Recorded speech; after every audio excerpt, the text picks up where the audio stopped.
Sky edge YouTube ಚಾನೆಲ್ಗೆ ನಿಮ್ಮೆಲ್ಲರಿಗೂ ಸ್ವಾಗತ. ಈ ದಿನದ ಪ್ರಮುಖ ಪ್ರಚಲಿತ ಘಟನೆಗಳನ್ನ ಈ ವಿಡಿಯೋದಲ್ಲಿ ತಿಳ್ಕೊಳ್ಳೋಣ. ಡಿಸೆಂಬರ್ 24 ರಾಷ್ಟ್ರೀಯ ಗ್ರಾಹಕರ ದಿನಾಚರಣೆ. 2025 ರಾಷ್ಟ್ರೀಯ ಗ್ರಾಹಕರ ದಿನಾಚರಣೆಯ ಘೋಷವಾಕ್ಯ ಡಿಜಿಟಲ್ ನ್ಯಾಯಾಲಯದ ಮೂಲಕ ಪರಿಣಾಮಕಾರಿ ಮತ್ತು ತ್ವರಿತ ವಿಲೇವಾರಿ.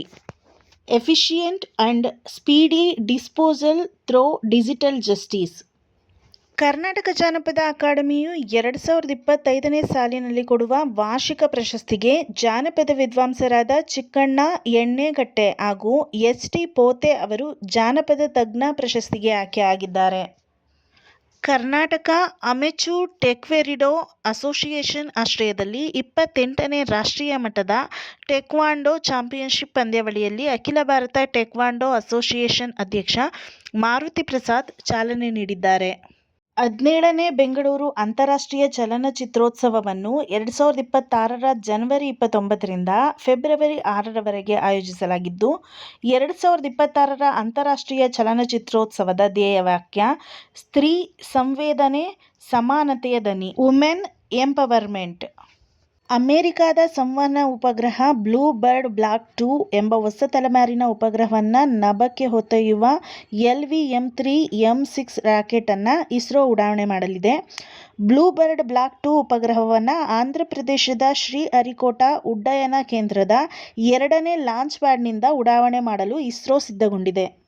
ಭಾರತದಲ್ಲಿ ಆರೋಗ್ಯ ಸಂಸ್ಥೆಗಳಿಗೆ ಬಂದು ಹೆರಿಗೆ ಮಾಡಿಸಿಕೊಳ್ಳುವವರ ಪ್ರಮಾಣ 89% ಹೆಚ್ಚಾಗಿದೆ. ಹೀಗಾಗಿ ತಾಯಂದಿರ ಮರಣ ಪ್ರಮಾಣದಲ್ಲಿ ಗಣನೀಯ ಇಳಿಕೆ ದಾಖಲಾಗಿದೆ ಎಂದು ಕೇಂದ್ರ ಆರೋಗ್ಯ ಸಚಿವ ಜೆ.ಪಿ. ನಡ್ಡಾ ತಿಳಿಸಿದ್ದಾರೆ. ಭಾರತ ಮಹಿಳಾ ಕ್ರಿಕೆಟ್ ತಂಡದ ತಾರಾ ಬ್ಯಾಟರ್ ಜೆಮಿಮಾ ರಾಡ್ರಿಗಸ್ ಅವರು ಮಹಿಳಾ ಪ್ರೀಮಿಯರ್ ಲೀಗ್ನ ಡೆಲ್ಲಿ ಕ್ಯಾಪಿಟಲ್ಸ್ ತಂಡದ ನಾಯಕಿಯಾಗಿ ನೇಮಕವಾಗಿದ್ದಾರೆ. ಕರ್ನಾಟಕದ ಶ್ರೀನಿವಾಸ ರಜಪೂತ ಹಾಗೂ ಛಾಯಾ ನಾಗಶೆಟ್ಟಿ ಅವರು ಉತ್ತರ ಕನ್ನಡದ ರುದ್ರಾಪುರದಲ್ಲಿ ಮುಕ್ತಾಯಗೊಂಡ 77ನೇ ಹಿರಿಯರ, 54ನೇ ಕಿರಿಯರ ಮತ್ತು 40ನೇ ಅತಿ ಕಿರಿಯರ ರಾಷ್ಟ್ರೀಯ ಟ್ರ್ಯಾಕ್ ಸೈಕ್ಲಿಂಗ್ ಚಾಂಪಿಯನ್ಶಿಪ್ನಲ್ಲಿ ಚಿನ್ನ ಹಾಗೂ ಬೆಳ್ಳಿ ಪದಕ ಜಯಿಸಿದ್ದಾರೆ. ಭಾರತ ತಂಡದ ಆಲ್ರೌಂಡರ್ ದೀಪ್ತಿ ಶರ್ಮಾ ದುಬೈನಲ್ಲಿ ಪ್ರಕಟವಾದಂತಹ ICC ಮಹಿಳಾ T20 ರ್ಯಾಂಕಿಂಗ್ ಬೌಲರ್ಗಳ ವಿಭಾಗದಲ್ಲಿ ಅಗ್ರಸ್ಥಾನದಲ್ಲಿದ್ದಾರೆ. ಶಫಾಲಿ ವರ್ಮಾ ಅವರ ಅಬ್ಬರದ ಬ್ಯಾಟಿಂಗ್ ಬಲದಿಂದ ಭಾರತ ಮಹಿಳೆಯರ ತಂಡವು ಶ್ರೀಲಂಕಾ ವಿರುದ್ಧ ಜಯ ಸಾಧಿಸಿದೆ. ವಿಜಯ್ ಹಜಾರೆ ಟ್ರೋಫಿ ಏಕದಿನ ಟೂರ್ನಿಗೆ ದೆಹಲಿ ಮತ್ತು ಆಂಧ್ರಪ್ರದೇಶ ಮುಖಾಮುಖಿಯಾಗಲಿದ್ದಾರೆ. ಭಾರತ ತಂಡದ ಮಾಜಿ ನಾಯಕ ರೋಹಿತ್ ಶರ್ಮಾ ವಿಜಯ್ ಹಜಾರೆ ಟ್ರೋಫಿ ಟೂರ್ನಿಯಲ್ಲಿ ಆಡಲಿದ್ದಾರೆ. ಸಯ್ಯದ್ ಮುಷ್ತಾಕ್ ಅಲಿ ಟ್ರೋಫಿ T20 ಟೂರ್ನಿಯಲ್ಲಿ ಜಾರ್ಖಂಡ್ ತಂಡವು ಈಗಾಗಲೇ ಚಾಂಪಿಯನ್ ಆಗಿ ಹೊರಹೊಮ್ಮಿದೆ. ದಿನದ ಪ್ರಚಲಿತ ಘಟನೆಗಳಿಗೋಸ್ಕರ ಸ್ಕೈ ಎಡ್ಜ್ ಯೂಟ್ಯೂಬ್ ಚಾನಲ್ನ ಲೈಕ್ ಮಾಡಿ, ಶೇರ್ ಮಾಡಿ, ಸಬ್ಸ್ಕ್ರೈಬ್ ಮಾಡಿ.